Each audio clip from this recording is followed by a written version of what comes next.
They'd been taught Americans were monsters, but the soldiers offered fried chicken, cold water, and medical care instead of torture. March 15, 1968, Da Nang Air Base, South Vietnam. 30 to North Vietnamese soldiers sat on the concrete floor of a processing hangar, hands zip-tied loosely in front of them, expecting pain that hadn't yet arrived. They'd been captured hours earlier during a failed assault on an American firebase near Khe Sanh. Most were wounded bullet grazes, shrapnel cuts, one man with a badly broken leg.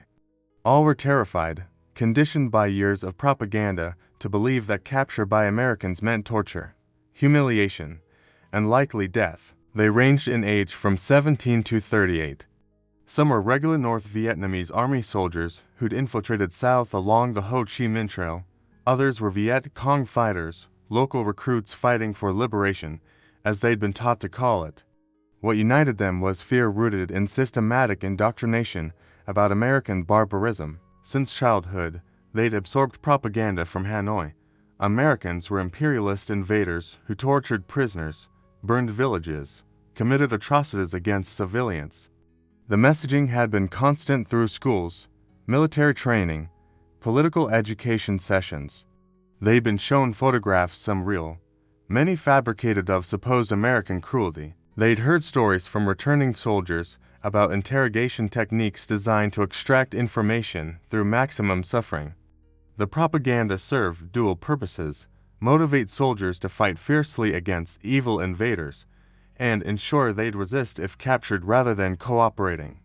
Death in battle was portrayed as preferable to the shame and suffering of American captivity. Political officers had been explicit: if captured, expect no mercy, reveal nothing, die with honor rather than betray the revolution.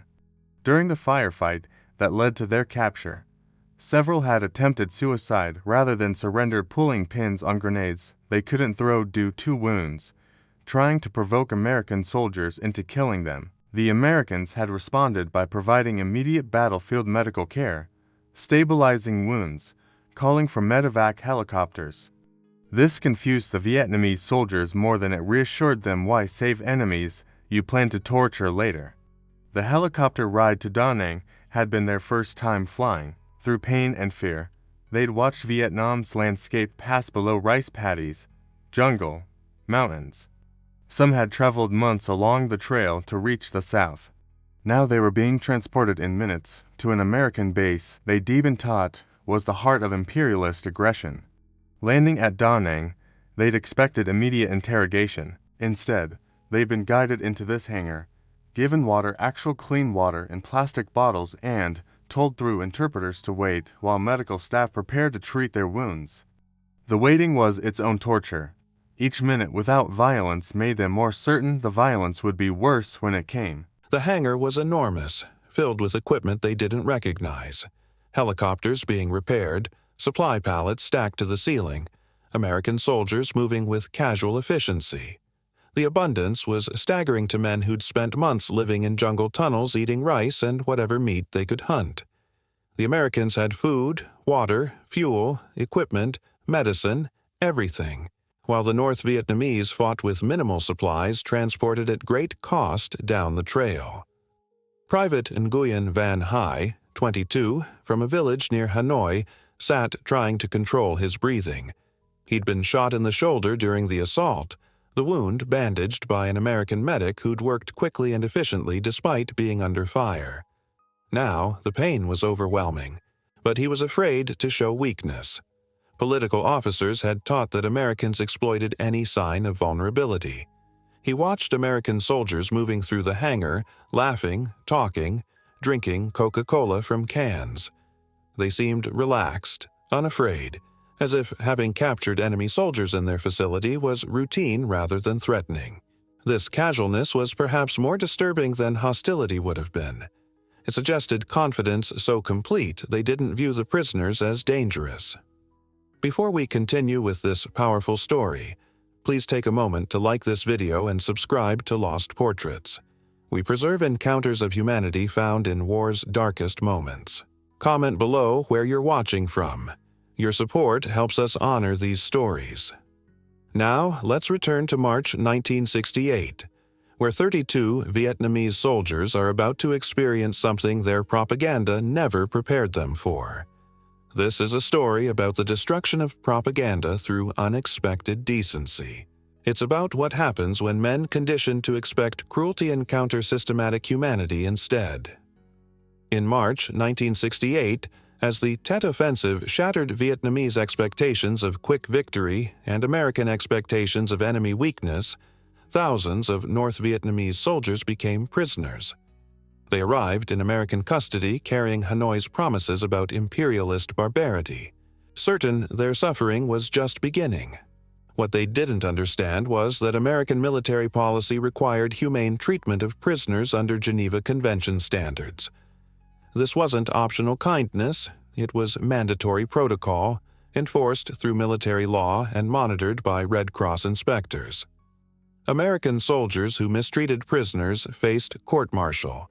The policy existed because America's military leadership understood that how you treat enemies defines who you are as a nation. But the Vietnamese prisoners had no framework for understanding this. In their experience, strength meant domination, and enemies were either victorious or victims. The idea that powerful nations might restrain themselves according to international law seemed naive, a weakness to be exploited. They expected Americans to behave as they'd been taught powerful nations behave, with cruelty proportional to their strength. The psychological preparation these soldiers carried was comprehensive.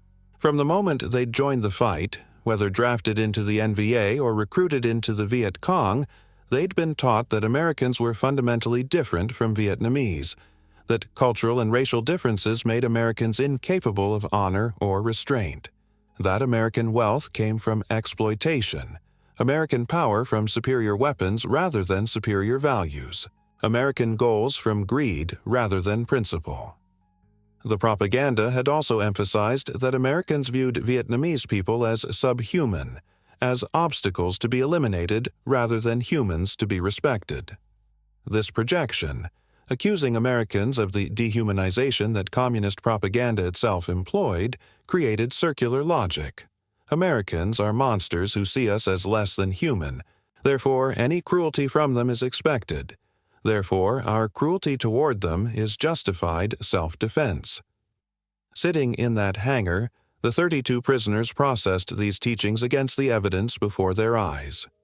The Americans had provided immediate medical care. They'd given water. They'd used zip ties instead of painful rope bindings. They'd transported them by helicopter rather than forcing them to march while wounded. They'd placed them in a secure facility rather than executing them on the battlefield. None of this matched the propaganda's promises, which meant either the cruelty was delayed or the propaganda had lied. In the next few hours, they'd discover which explanation was correct, and that discovery would challenge everything they believed about their enemies, their cause, and themselves. The hangar doors opened, American soldiers entered, but instead of interrogators with weapons, they were medical staff with supplies. And behind them, kitchen personnel carrying trays that smelled impossibly, dangerously good: fried chicken, rice, vegetables, bread, and cold drinks. Food that represented abundance the prisoners couldn't comprehend, and kindness they'd been taught wasn't possible from American hands. To understand the depth of these prisoners' shock, we need to understand what they'd been taught and what they'd sacrificed to fight. Private Nguyen Van Hai had been drafted into the North Vietnamese Army in 1966, at age 20, from his village near Hanoi. His family were farmers, generations working the same rice paddies, living modest but stable lives. When the war escalated and draft notices arrived, resistance wasn't possible. Military service was presented not as optional, but as duty to the revolution, to Ho Chi Minh, to national liberation. His training lasted 6 months. Basic combat skills, political indoctrination, physical conditioning for the journey south. The political education was as intensive as the military training. Daily lectures about American imperialism, about the sacred duty to reunify Vietnam, about the righteousness of their cause versus the corruption of the South Vietnamese government and its American backers. We were taught Americans came to Vietnam to exploit our resources and dominate our people. Hai later recounted in interviews decades after the war that they viewed us as racially inferior, as obstacles to their capitalist expansion, that they committed atrocities against civilians routinely, burning villages, killing children, destroying crops deliberately to starve our people. Some of this propaganda had basis in reality. American military operations did sometimes result in civilian casualties. Bombing campaigns did destroy villages suspected of harboring Viet Cong. Strategic hamlet programs did forcibly relocate rural populations. But the propaganda removed context, exaggerated scale, and presented every American action as deliberately evil rather than the tragic outcomes of a complex, brutal conflict. The training about prisoner treatment was explicit. If captured, expect torture designed to extract military intelligence. Expect humiliation meant to break spirit and force cooperation. Expect conditions deliberately calculated to cause maximum suffering. Death in battle was portrayed as preferable. At least you'd die with honor, whereas capture meant betraying both yourself and your comrades through forced confessions. After training, Hai joined a unit infiltrating south along the Ho Chi Minh Trail. The journey took 3 months, walking through jungle and mountains, carrying equipment and supplies, moving primarily at night to avoid American air surveillance. The trail was less a road than a network of paths, constantly bombed and constantly rebuilt by engineer units. The conditions were brutal. Dysentery from contaminated water sources, malaria from mosquitoes, infections from cuts that couldn't be properly treated, starvation when supply convoys were disrupted by bombing. Of the 150 soldiers who'd started south with Hai's unit, 23 died during the journey, from disease, from American airstrikes, from exhaustion. Their bodies were buried in unmarked graves along the trail, joining thousands of others who'd died attempting the same journey. Those who survived arrived in the South physically depleted, but ideologically reinforced. The suffering of the trail was interpreted as proof of dedication, as noble sacrifice for righteous cause. Political officers framed it explicitly. You've endured this much, proved your commitment, now complete the mission by defeating the American invaders. Hai's unit operated near Khe Sanh, conducting small-scale attacks on American positions, ambushing convoys, laying mines. The fighting was constant and deadly. American firepower was overwhelming. Artillery, airstrikes, helicopter gunships. The NVA fought primarily through ambush and infiltration, avoiding direct confrontation where American technological advantage was decisive. The propaganda continued even in combat zones. Political officers delivered regular education sessions about the war's progress, about victories elsewhere, about American domestic opposition proving the imperialists were losing will. Much of this was exaggerated or fabricated, designed to maintain morale despite heavy casualties. What the propaganda never mentioned was how well Americans treated prisoners. This information would undermine the narrative that capture meant torture and humiliation worse than death.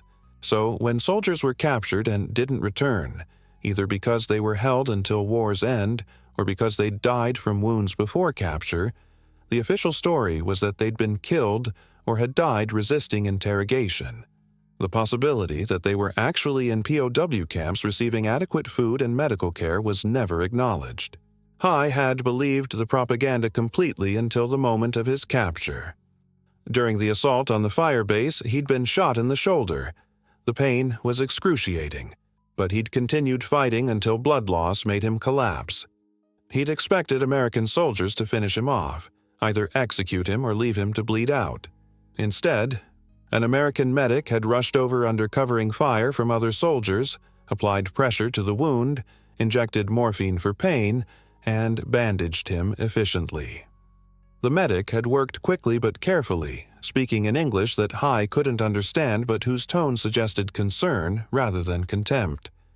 When the firefight ended, the medic had returned with an IV, starting fluids while calling for helicopter evacuation. I kept waiting for him to hurt me, Hai recalled. I thought the medical care was temporary, that once I was stable they'd start the interrogation and torture. I couldn't understand why an enemy would save my life just to torture me later, but that was the only explanation that made sense within what I'd been taught. The helicopter evacuation had reinforced his confusion. The Americans had carefully loaded wounded prisoners, secured them safely, and transported them rapidly to Da Nang. If the goal was torture, why provide this level of care? If Americans viewed Vietnamese as subhuman obstacles, why dedicate medical resources to saving enemy lives? Other prisoners in the hangar had similar stories. Some had been captured while wounded and received immediate battlefield medical care. Others had surrendered after being surrounded, expecting execution, but instead receiving water and processing. A few had been unconscious when captured and woke up bandaged and in American custody, disoriented by the gap between expectation and reality. They'd been taught that Americans were racist imperialists who viewed Vietnamese people with contempt. Yet the soldiers who'd captured them had been professional, often careful not to cause unnecessary pain, following protocols that suggested systematic policy rather than individual kindness. This created cognitive dissonance that propaganda couldn't easily resolve. As they waited in the hangar, the prisoners whispered among themselves, comparing experiences, trying to make sense of treatment that contradicted everything they'd been taught. Some insisted the cruelty would start soon, that this decent treatment was psychological warfare designed to lower defenses before real interrogation began. Others were beginning to question whether the propaganda had been accurate, whether their understanding of Americans might have been deliberately distorted. The uncertainty was its own torture. Years of indoctrination had prepared them for specific horrors. Instead, they encountered systematic decency that made no sense within their worldview. When the hangar doors opened and American soldiers entered with food, the prisoners braced themselves, certain this was the moment when the facade would drop and the promised cruelty would finally begin. They were wrong, but discovering they were wrong would require accepting that everything they'd been taught, everything they'd sacrificed for, might have been based on lies. And that realization in some ways was more devastating than any torture could have been. The American soldiers entered with trays of food, and 32 Vietnamese prisoners tensed, waiting for the trick they were certain was coming. The smell hit them first. Fried chicken, still hot, seasoned with spices they didn't recognize. Rice, cooked perfectly, not the minimal rations they'd been eating in the jungle. Fresh vegetables, bread, and, most impossibly, cold Coca-Cola in cans dripping with condensation in Vietnam's heat. Captain Robert Chen, a Chinese-American officer serving as liaison between captured prisoners and command, spoke through a Vietnamese interpreter, a South Vietnamese soldier trained specifically for prisoner processing. You are prisoners of war. Under Geneva Convention, you will be treated humanely. You will receive medical care for your wounds, adequate food and water, and safe housing. You will be questioned about military information, but you will not be tortured. If you are mistreated, you have the right to report this to Red Cross inspectors who monitor our facilities. The interpreter translated carefully. The Vietnamese prisoners listened with visible skepticism. Geneva Convention meant nothing to men who'd been taught international law was Western hypocrisy designed to constrain revolutionary movements. The promise of humane treatment sounded like obvious lies meant to lower resistance before interrogation. Before medical treatment, we thought you might be hungry, Captain Chen continued. This is lunch. Please eat. American soldiers began distributing plates. Actual plates, not bowls or mess tins, sturdy plastic plates with generous portions of food. They moved efficiently among the prisoners, placing plates within reach, opening cans of Coke, providing napkins. The casualness of the service was almost more disturbing than if they'd thrown food on the ground. It suggested routine hospitality, as if feeding enemy prisoners was normal procedure. Nguyen Van Hai stared at his plate. The fried chicken was larger than any portion he'd seen in months. In the jungle, they'd eaten rice supplemented occasionally with snake or rat, protein so rare it was celebrated. Here was chicken, real chicken, fried golden, smelling impossibly good. The rice alone was more than his typical daily ration. And the Coca-Cola, cold and sweet, represented luxury beyond imagination.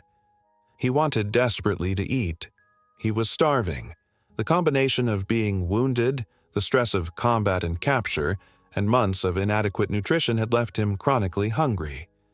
But accepting food from the enemy felt dangerous. What if it was poisoned? What if eating showed weakness that would be exploited? What if this was a test? Those who ate proving they lacked revolutionary discipline and marking themselves for harsher treatment. Around him, other prisoners faced the same calculation. No one moved. 32 men stared at food they desperately wanted but didn't dare touch, trapped between hunger and fear, between biological need and political conditioning. Captain Chen recognized the impasse. He'd processed hundreds of Vietnamese prisoners since deploying to Vietnam, and he understood the propaganda they carried. He picked up a piece of chicken from one of the trays, ate it in front of the prisoners, then drank from a Coke can. "Not poisoned," he said through the interpreter. "Just food. You're wounded and hungry. Please eat." An American medic, Specialist Rodriguez from Texas, joined the demonstration. He took a plate, ate some rice and vegetables, drank Coke, then went back to preparing medical supplies. The message was clear: same food, safe, routine. Finally, one prisoner, an older man, maybe 35, with a chest wound that had been bandaged, reached for the Coke can. He opened it slowly, sniffed it suspiciously, then took a small sip. The carbonation and sweetness were unfamiliar. Most Vietnamese had never tasted Coca-Cola, a symbol of American capitalism they'd been taught to despise. He took another sip, larger this time, then began drinking steadily. That broke the standoff. One by one, the other prisoners began eating. Some remained cautious, taking tiny portions and waiting for effects. Others ate with the desperate intensity of starving men finally given food. Within minutes, all 32 prisoners were eating, some crying as they did, overwhelmed by the collision of hunger, relief, and confusion. Nguyen Van Hai ate his chicken slowly, savoring each bite. The meat was tender, seasoned, nothing like the tough, unseasoned protein he'd occasionally received in the jungle. The rice was perfectly cooked, soft and fluffy. The Coca-Cola was sweet and cold, a sensation so foreign it almost hurt his teeth. He couldn't understand why Americans would provide this quality of food to prisoners they'd been taught to hate. As the prisoners ate, American medical staff began assessments. A doctor, Major Williams, a surgeon from California, moved among them with a translator, asking about wounds, checking bandages applied during battlefield care, prioritizing who needed immediate surgery versus who could wait for clinic treatment. When he reached Nguyen Van Hai, Major Williams examined the shoulder wound carefully. "This was good field dressing," he said more to himself than to the patient. "Probably saved significant blood loss. We'll need to clean it properly and check for infection, but the immediate care was solid." Through the interpreter, he addressed Hai directly. "Your wound will heal well with proper treatment. We'll take you to surgery shortly to remove any fragments and close it cleanly. You'll receive antibiotics to prevent infection and pain medication to keep you comfortable. Do you have any questions?" Hai stared at him, unable to process this interaction. An American doctor, explaining treatment in detail, asking if he had questions, treating him like a patient rather than an enemy. The propaganda had never suggested this was possible. "Why?" Hai asked through the interpreter. "Why do you care if my wound heals?" Major Williams looked surprised by the question. "Because you're wounded and I'm a doctor. That's my job. Treat wounded people. Doesn't matter which side you were fighting for. The war is my government's business. Medicine is mine. And medicine says I fix wounds, prevent infection, reduce suffering. so that's what I'll do." The interpreter translated carefully. Hai listened, trying to reconcile this explanation with everything he'd been taught about American cruelty and indifference to Vietnamese life. The doctor's tone was matter-of-fact, as if what he was saying was obvious rather than revolutionary. "Also," Major Williams added, "Geneva Convention requires it. We treat the prisoners humanely because that's international law and because it's the right thing to do. I know you've probably been told Americans don't follow rules, but we do. You'll see." Over the next hour, the prisoners finished eating, many asking for seconds, which were provided, and then began medical processing. Those with serious wounds like Hai were taken to surgery. Others received clinic treatment for minor injuries. Everyone was examined, documented, given clean clothing to replace blood-soaked uniforms, and provided basic hygiene supplies. The surgical suite was clean, well-equipped, staffed by experienced medical personnel. Hai was given anesthesia, his first time experiencing medical anesthesia, and woke up hours later with his shoulder properly cleaned, fragments removed, wound closed with neat stitches, and his arm in a clean sling. The pain was still present but managed with medication. He was in a bed with actual sheets, in a ward with other wounded prisoners with an IV providing fluids and antibiotics. An American nurse, Lieutenant Stevens from Ohio, checked his vitals and adjusted his IV. Through an interpreter present in the ward, she explained his medication schedule, what to expect during recovery, and how to request help if he needed it. She treated him exactly as she'd treat any patient, professionally, with clinical detachment but underlying care. That night, lying in a clean bed, properly fed for the first time in months, receiving medical care that would save his arm, Nguyen Van Hai confronted an impossible reality. The Americans who were supposed to be torturing him were actually healing him. The enemies who were supposed to view him as subhuman were treating him better than his own military had treated him in the jungle. Everything he'd been taught was lies. Some of the other prisoners clung to propaganda, insisting this was temporary, that the real cruelty would start after they healed, that Americans wanted them healthy for harder interrogation. But Hai was beginning to understand something more disturbing. The propaganda had been wrong, which meant other things might be wrong too, which meant everything he'd sacrificed. The trail's suffering, the combat, the wounds, might have been for lies rather than truth. The fried chicken and Coca-Cola hadn't just fed him. They'd started breaking down an entire world view, showing him that the monsters he'd been taught to fight were actually just people following rules, treating enemies with systematic decency not because of who the enemy was, but because of who the Americans chose to be. And that realization, lying in that ward, was more disorienting than being wounded had been. Recovery from propaganda takes longer than recovery from physical wounds. In the days following their capture, the 32 prisoners experience systematic contradiction of everything they'd been taught. Daily routines in the medical ward included regular meals, 3 per day, portions adequate for healing, quality far superior to jungle rations. Medical staff made rounds checking wounds, adjusting medications, providing care that was professional and competent. Nguyen Van Hai's shoulder healed well. The infection he'd feared never developed thanks to antibiotics. The pain decreased gradually as tissue repaired. Physical therapy helped restore range of motion.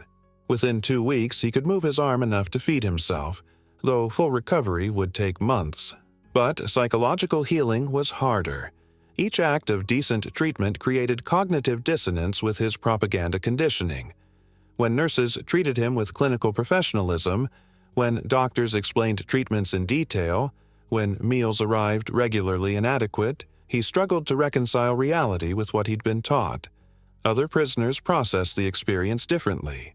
Some maintained rigid adherence to propaganda, insisting the decent treatment was temporary manipulation, that cruelty would eventually emerge. These men refused to cooperate with even basic medical instructions, viewing compliance as betraying the revolution. Others adapted quickly, accepting that propaganda had lied and adjusting their worldview accordingly. These prisoners cooperated fully with medical staff, asked questions about treatment, even expressed gratitude for care. Their flexibility disturbed the ideologically rigid prisoners, who accused them of being traitors or weak. Hai fell somewhere between these extremes. He couldn't deny that Americans were treating him well. The evidence was too overwhelming. But accepting this meant accepting that everything he'd suffered, the trail, the combat, the wounds, had been for a cause built partially on lies. That realization required processing grief and anger he wasn't ready to face. One morning, Lieutenant Stevens noticed Hai sitting silently, staring at his breakfast but not eating. Through the ward interpreter, she asked if something was wrong with the food. "No," Hai responded quietly. "The food is good, better than what we had in the jungle. That's the problem." "I don't understand," Stevens said. "We were told you were evil," Hai explained, words tumbling out after days of internal processing. "That you tortured prisoners, that you viewed Vietnamese as less than human, that capture meant suffering worse than death. So we fought, and we suffered, and we died, because we believed dying was better than being captured by monsters. But you're not monsters. You're just people. People who follow rules and provide medicine and serve breakfast. And if we were wrong about that, what else were we wrong about? Why did we suffer if the thing we feared wasn't real?" Lieutenant Stevens listened carefully, then responded with unexpected honesty. "I don't know how to answer that. Your government told you things that weren't true. That's propaganda. It happens in wars. But I can tell you this. We treat prisoners well because that's who we choose to be, regardless of what you were told or what your government does. Does that help?" "No," Hai said, "because it means the suffering was unnecessary. That's harder than if you were actually torturing me. At least then the propaganda would have been right." This conversation, shared through the ward, resonated with other prisoners experiencing similar cognitive dissonance. The psychological impact of humane treatment was paradoxically more devastating than cruelty would have been. Cruelty would have confirmed their beliefs, validated their sacrifices, made sense within their worldview. Kindness shattered everything. Small gestures accumulated. Captain Chen provided Vietnamese-language newspapers to literate prisoners, allowing them to read about the war from different perspectives. The contrast between Hanoi's propaganda and American South Vietnamese reporting was stark. Same events, completely different interpretations. Which version was true? Both contained propaganda, but American reporting acknowledged defeats and controversies while Hanoi's claimed constant victory. One prisoner, a former schoolteacher named Tran who'd been drafted into the Viet Cong, spent hours reading both versions and trying to find truth between the lines. "Both sides lie," he concluded during ward discussions, but American newspapers print arguments against the war, criticism of their government, protests by their own citizens. Hanoi never prints criticism. That difference tells you something about which system tolerates truth and which requires lies. The medical staff never pressured prisoners to renounce beliefs or praise America. They simply provided care, maintained routines, answered questions honestly when asked. This restraint was powerful. It communicated that their value as patients wasn't conditional on political cooperation. Medicine transcended politics. Specialist Rodriguez, the medic from Texas, brought a guitar one evening and played American country music in the ward. The music was foreign to Vietnamese prisoners, but melody transcends language. Some listened with interest, others with suspicion, a few with something like enjoyment. When Rodriguez finished, he offered the guitar to prisoners. "Anyone want to try?" And after hesitation, Tran accepted. He played Vietnamese folk songs, melodies from his childhood, tunes his mother had sung. American medical staff listened respectfully, some even swaying to the unfamiliar rhythms. For a few minutes, the ward was just humans sharing music, war temporarily suspended. These moments of cultural exchange created tiny bridges. Hai learned basic English words from nurses. Water, pain, thank you, good morning. He taught them Vietnamese equivalents. Language learning was itself a statement. Investing in communication suggests expecting future interaction, which implies seeing the other person as human worth understanding. Food continued to be significant. Each meal reinforced that abundance was real, that adequate nutrition wasn't dependent on cooperating with interrogators or renouncing beliefs. The Americans fed prisoners well because that was policy, not because prisoners had earned it. When Hai expressed surprise at receiving ice cream for dessert one evening, Lieutenant Stevens explained, "Geneva Convention requires adequate nutrition. Ice cream isn't required, but the kitchen had extra and decided to share. That's just being decent. You're prisoners, not enemies anymore. There's a difference." The interrogations, when they came, were professional rather than brutal. Intelligence officers asked about unit composition, equipment, tactics, standard military information. When prisoners refused to answer beyond name, rank, and unit, as Hanoi had trained them, interrogators noted the refusal and moved on. No torture, no threats, no pressure beyond repeated questioning. "We were told you'd pull out fingernails, burn us with cigarettes, use electricity," one prisoner said during interrogation. "Why aren't you?" The interrogator, Captain Morrison, an intelligence officer from Virginia, looked genuinely disturbed by the question. "Because that's torture, and we don't torture prisoners. It's illegal, it's immoral, and, frankly, it doesn't work. People being tortured say whatever they think will make it stop, whether it's true or not. We get better intelligence from patient, professional questioning. Plus, basic human decency suggests not torturing people." By the third week, the ward had developed a routine that almost felt normal. Medical rounds, meals, physical therapy, occasional interrogations, leisure time where prisoners could read or talk or play cards that someone had donated.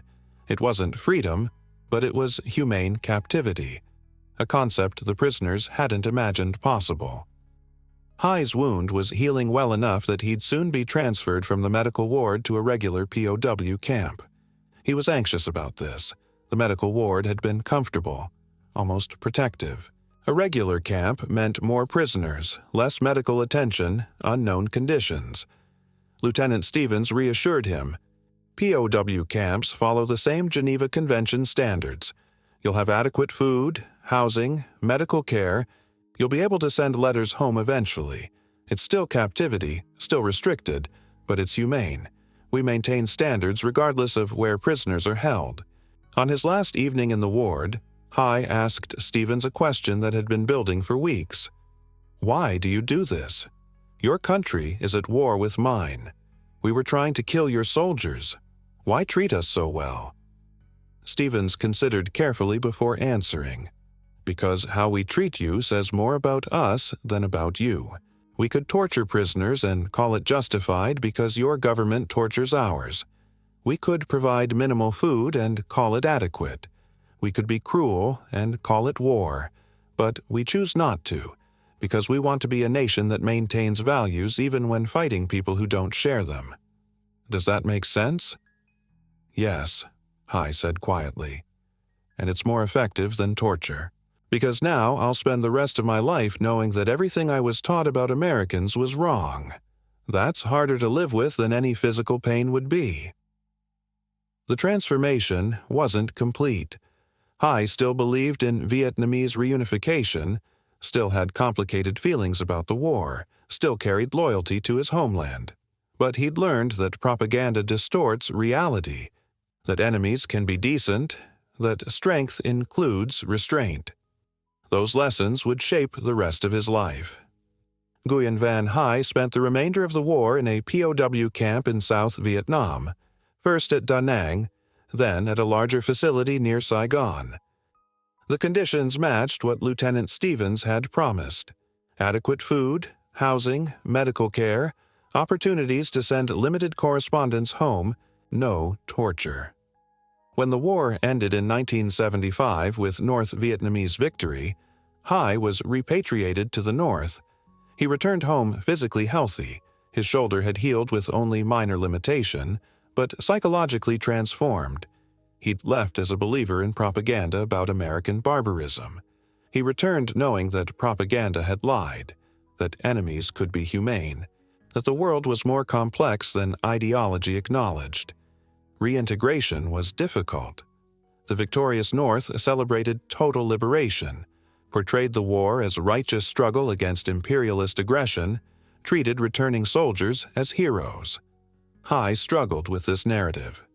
He'd experienced American captivity, had been treated according to rules even when those rules benefited the enemy. How could he reconcile his experience with the official story of American evil? He learned quickly to stay silent. Post-war Vietnam wasn't tolerant of nuance or contradiction. Publicly, he agreed that the war had been necessary, that victory was just, that sacrifice had meaning. Privately, he carried knowledge that complicated the official narrative, knowledge that speaking would bring suspicion or worse. For decades, Hai worked as a mechanic in Hanoi, married, raised children, lived a quiet life. He didn't speak about his time as a prisoner except in vague terms that matched official narratives. His family knew he'd been wounded and captured, but not the details of his treatment. When Vietnam began normalizing relations with America in the 1990s, and oral history projects started documenting war experiences from multiple perspectives, Hai participated in an interview with a Vietnamese-American researcher. For the first time in decades, he spoke honestly about his captivity. "The Americans who captured me treated me better than my own military had treated me in the jungle," he said in that interview. "Better food, better medical care, more concern for my well-being. This was difficult to accept because it meant questioning everything I'd been taught. But it was true. They had rules about prisoner treatment, and they followed those rules even though we were enemies." The interviewer asked if this changed his view of the war. Hai considered carefully before answering. "I still believe Vietnam should be unified and independent. That hasn't changed. But I learned that believing in your cause doesn't require believing lies about your enemy. The Americans I met weren't monsters. They were soldiers following orders and rules, trying to do what they thought was right, just like we were. Both sides committed to causes they believed in. But one side treated prisoners humanely and the other didn't. That difference matters." Other prisoners from that March 1968 group had similar experiences. Most returned home and stayed silent about American treatment, knowing that acknowledging enemy decency could bring suspicion. Some struggled with the cognitive dissonance between official narratives and lived experience. A few became quietly opposed to the communist government, recognizing that a system built on propaganda might be fundamentally flawed. Tran, the former teacher who'd read newspapers in the ward, became involved in quiet reform movements decades after the war. He never openly criticized the government. That remained dangerous. But he worked within educational systems to promote critical thinking and question propaganda techniques. "I learned during captivity that governments lie," he explained to trusted friends. "Hanoi lied about American prisoner treatment. What else did they lie about? That question has guided everything I've done since." Captain Chen, the Chinese-American officer who'd overseen prisoner processing, stayed in the Army for 30 years. He reflected on his Vietnam service in a 2010 interview. "We treated prisoners well because that's policy and because it's right. But I also saw how powerful humane treatment could be. Those men came in believing we were monsters, and within weeks, many had begun questioning their indoctrination. That's not why we did it. We did it because of who we are. But it was a side effect. Treating people decently is both morally correct and strategically smart." Major Williams, the surgeon, returned to civilian practice in California. He specialized in trauma surgery, drawing on skills developed in Vietnam.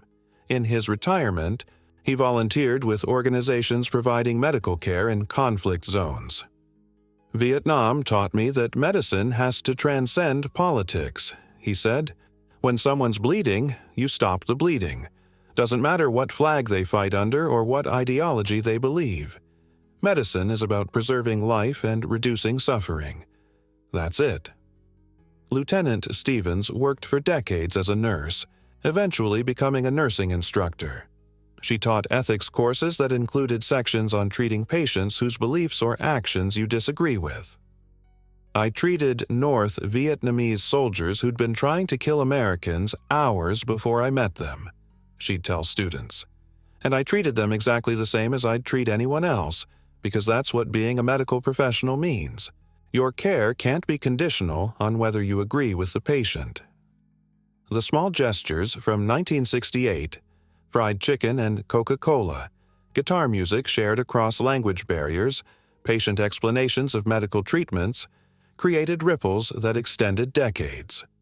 The prisoners who experienced humane treatment carried that knowledge, even when circumstances prevented them from speaking it openly. American personnel who provided that treatment reinforced their commitment to values over convenience.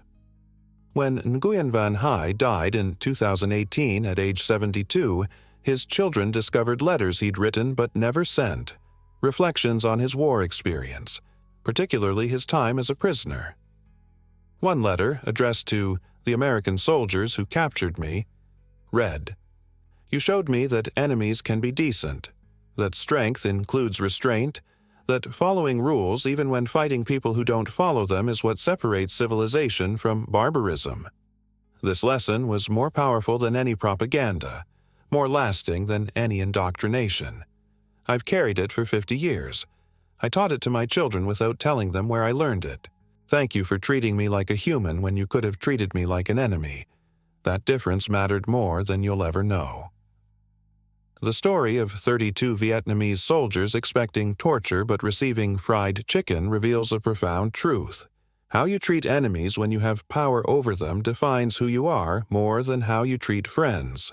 The Americans who processed those prisoners in March 1968 weren't being weak or naive. They were demonstrating that values matter even in war, especially in war. Propaganda works by dehumanizing enemies, by making cruelty seem justified, by suggesting that might makes right and winners need not restrain themselves. The antidote to propaganda isn't counter-propaganda. It's a consistent demonstration that your values aren't negotiable based on circumstances. Those Vietnamese soldiers came in believing Americans were monsters. They left knowing Americans were people who followed rules, who treated prisoners according to international law, who saw medical care as transcending politics. That knowledge didn't make them love America or abandon their beliefs, but it made them question propaganda and recognize that the world was more complex than ideology suggested. Decades later, as Vietnam and America normalized relations and former enemies worked toward partnership, the foundation built by small acts of decency in 1968 mattered. The prisoners who'd been treated humanely remembered. The soldiers who'd provided humane treatment maintained principles. Both sides learned that how you behave toward enemies when you have power determines what kind of peace is possible afterward. The war ended with North Vietnamese victory, but the American commitment to humane prisoner treatment wasn't about winning or losing. It was about maintaining values regardless of outcome. That commitment created lasting impact. Prisoners who questioned propaganda, medical staff who reinforced professional ethics, officers who proved that strength includes restraint. 50 years later, Nguyen Van Hai's unsent letter captured the essence. Humane treatment of enemies when you have power over them is revolutionary, more powerful than weapons, more lasting than victory. The Americans who served fried chicken and Coca-Cola to captured Vietnamese soldiers in March 1968 weren't just feeding prisoners, they were demonstrating that civilization means maintaining humanity even toward those trying to kill you. That lesson, learned in a medical ward in Da Nang, survived decades of silence and political pressure. It shaped lives, informed choices, built bridges that propaganda had tried to burn. Sometimes the most powerful weapon is simply refusing to become the monster your enemy expects. Sometimes fried chicken and kindness matter more than any battle. And sometimes, decades later, an old Vietnamese mechanic writes a letter to long-gone American soldiers, thanking them for treating him like a human when they could have treated him like an enemy. That difference between what they could have done and what they chose to do made all the difference.